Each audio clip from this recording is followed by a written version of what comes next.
හර්නියා එකක් කියන්නේ මොකක්ද? හර්නියා එකක් ඇති වෙන්න හේතු මොනවාද? හර්නියා වලට ප්‍රතිකාර කරන්නේ කොහොමද? හර්නියා වලට ශල්‍ය කර්මයක් කරනකොට දැලක් පාවිච්චි කරන්නේ ඇයි? හර්නියා එකට ශල්‍ය කර්මයේදී දැලක් පාවිච්චි කරාම ඇති වෙන්න පුළුවන් සංකූලතා මොනවාද?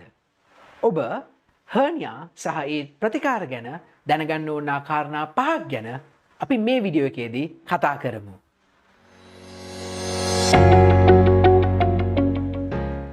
හර්නියා එකක් කියන්නේ ඔබේ ශරීරයේ අසාමාන්‍ය ලෙස එක කොටසකින් එන නිරායාමක්. මේවා ශරීරයේ අභ්‍යන්තරයේ හෝ බාහිරව තියෙන්න පුළුවන්. සාමාන්‍යයෙන් අපි හර්නියා එකක් කියවම කතා කරන්නේ උදරයේ එක් එක් ප්‍රදේශවල එන අසාමාන්‍ය නිරායාමවල්. උදරයේ ඇතිවන හර්නියා එකක් නිසා ඔබේ උදර කුහරය තුර තිබෙන අවයව පිටතට නිරා යන්න පුළුවන්. ඒ කියන්නේ උදරයේ ඇතුලේ තියෙන කුඩා බඩවැල, මහ බඩවැල, ඒ වගේම ඔමෙන්ටම් කියන මේදමය කොටස මේ වගේ හර්නියා එකක අන්තර්ගතය වෙන්න පුළුවන්. ශල්‍ය වෛද්‍යවරු හැටියට අපි බහුලම දකින උදරයේ ඇතිවන හර්නියා තමයි බුරිය ළඟ ඇතිවන අම්බිලයිකල් හර්නියා සහ ඉකිලියේ ඇතිවන ඉන්ග්වයිනල් හර්නියා. ඔබේ උදර කුහරයේ වටේට මාංශපේශී වලින් සෑදිච්ච බිත්තියක් තිබෙනවා. මේ මාංශපේශීන් මගින් අවයව ඇතුළත රඳා තබා ගැනීමත් අවයව ආරක්ෂා කිරීමත් කරනවා. මේ මාංශපේශී වල ඇතිවන දුර්වල ස්ථාන වලින් හර්නියා එකක් ඇති වෙන්න පුළුවන්. හර්නියා එකක් තිබෙන බොහෝ පුද්ගලයන්ට ඒ හර්නියා එක ඇතිවෙච්ච තනි සාධකයක් හොයාගන්න බෑ. හැබැයි හර්නියා ඇතිවීමේ අවදානම වැඩි කරන සාධක කීපයක් තිබෙනවා. මේ බොහෝමයක් සාධක ඔබේ උදරය තුර පීඩනය වැඩි කරන තත්ත්ව.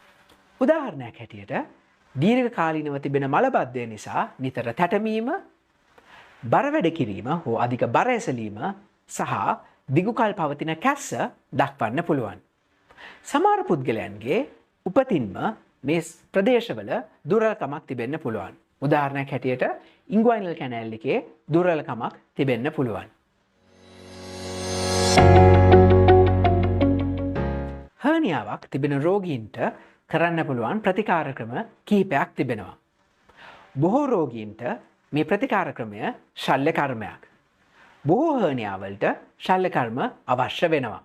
විශේෂයෙන්ම හර්නියාවක් නිසා ඔබට රෝග ලක්ෂණ තිබෙනවා නම්, ඔබට වේදනාවක් ඇති වෙනවා නම්, ඒ හර්නියා එක හිර වෙලා තිබෙනවා නම්, ශරීරය ඇතුළට යන්නේ නැත්නම් ශල්‍ය කර්මයක් අවශ්‍ය වෙනවා.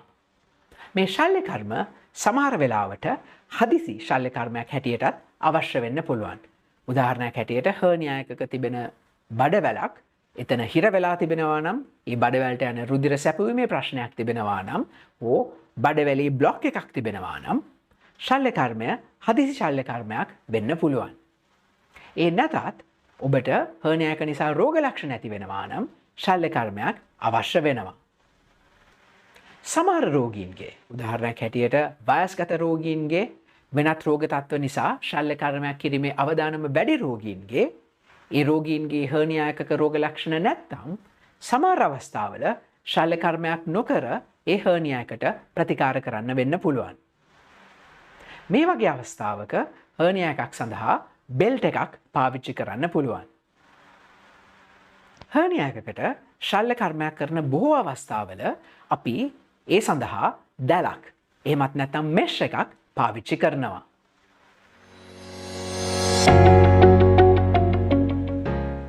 හර්නියා එකක් ඇති වෙන්නේ ශරීරයේ බිත්තියේ තියෙන දුර්වලකමක් නිසා.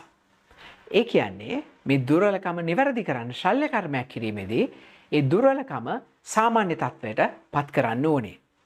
මේ ශක්තිය ලබා දෙන්න අපි මෙෂ් එකක් පාවිච්චි කරනවා. මේ මෙෂ් එකක් එමත් නැත්නම් දැල මගින් හර්නියා එකක් නැවත ඇතිවීමේ අවදානම අඩු කරනවා. සාමාන්‍යයෙන් දැලක් පාවිච්චි කරපු හර්නියා ඔපරේෂන් එකකට පස්සේ හර්නියා එකක් නැවත ඇතිවීමේ අවදානම 2%කට වඩා අඩුයි. හර්නියා එකකට දැලක් පාවිච්චි කරාම ඒකේ ශක්තිය එන්නේ ඒ දැලෙන්ම නෙමෙයි. ශරීරයේ මේ මෙෂ් එක පාවිච්චි කිරීම නිසා ඇතිවන ප්‍රතික්‍රියාවකින් ඒ ප්‍රදේශය ශක්තිමත් වෙනවා. හර්නියා ශල්‍ය කර්ම වලට පාවිච්චි කරන දැල් වර්ග, මෙෂ් වර්ග කීපයක් තිබෙනවා. සමහර ඒවා දිය වෙන්නේ නැහැ. ඒවා ස්ථිරකාලීනව ශරීරයේ පවතිනවා. සමහර මෙෂ් කාලයකින් දිය වෙලා යනවා. ඒ වගේම හැම මෙෂ් එකම හැම හර්නියා එකකටම හැම අවශ්‍යතාවයකටම පාවිච්චි කරන්න බෑ. සමහර දැල් ශරීරයේ අභ්‍යන්තරයේ උදර කුහරයේ අභ්‍යන්තරයේ තියන්න පුළුවන්. සමහර දැල් එහෙම තියන්න බෑ. එහෙම තිබ්බොත් ඒවට බඩවැල් ඇවිල්ලා ඇලෙන්න පුළුවන්.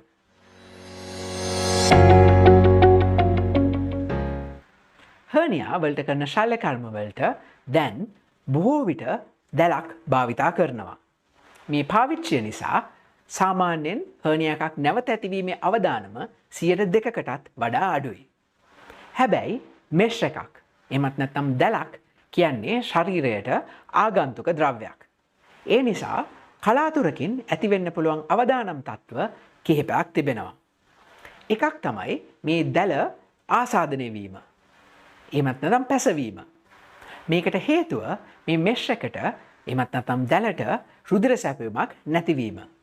මේ හේතුව නිසා තමයි හර්නියා එකකට දැලක් පාවිච්චි කරනවා නම් ශල්‍ය වෛද්‍යවරයා ඔබට ප්‍රතිජීවක ඖෂධ, ඒ කියන්නේ ඇන්ටිබයොටික්ස් ලබා දෙන්නේ. සමහර අවස්ථාවලදී සමහර දැල්වලට ශරීරයේ අභ්‍යන්තරයේ තියෙන අවයව ඇවිල්ලා ඇලෙන්න පුළුවන්. ඒ නිසා තමයි සමහර මෙෂ් අපි උදර කුහරය ඇතුළත භාවිතා කරන්නේ නැත්තේ.